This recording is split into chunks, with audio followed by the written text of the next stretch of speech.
questions at our table, then we have answers, I think. It's not the same consistent message that we have within our own family, so how can we expect our message to get through to the player and not be Kool-Aid when we've got the EJ and all these other influences coming in with their own messages to send? The problem is losing the player to another league that's, not associated with the Met League or the AHL. There's more of a sense of urgency to raise your standards, to raise the bar, and I think we have a lot of people operating under very mediocre standards. Selfishly, we're the only Big Ten school in this district, this area.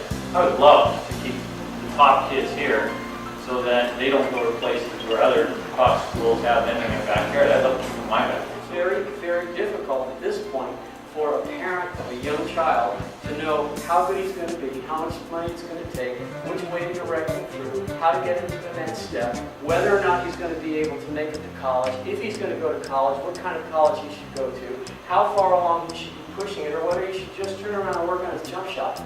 Because I'm telling you, it's harder than it's ever been before.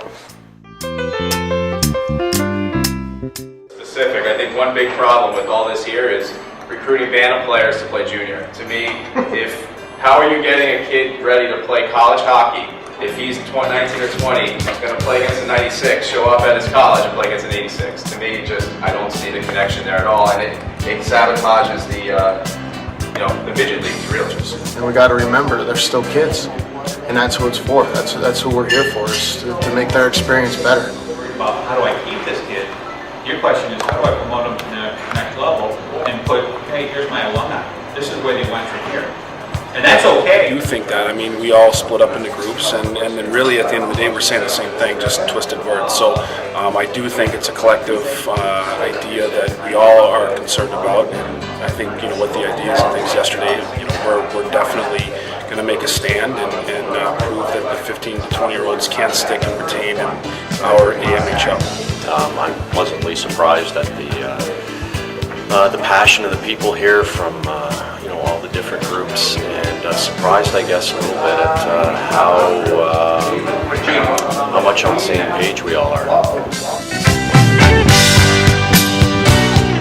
The process when you heard we were putting this I thought it was great. I wanted to be involved. I think it's something that's healthy. Met a lot of new people here and had a lot of good ideas that probably wouldn't have had, made me think more, but unfortunately not everyone's here, so I think that's I think it's great to get the people from the league together so we can straighten out their little problems, because if people have concerns and they're going to let them fester and let them bother them, it's just going to permeate throughout the league. If we get together and try to address Jersey's high school problems, our problems of cluster teams, Massachusetts problems, talking to each other is definitely going to help, and not competing with each other and getting together for one goal.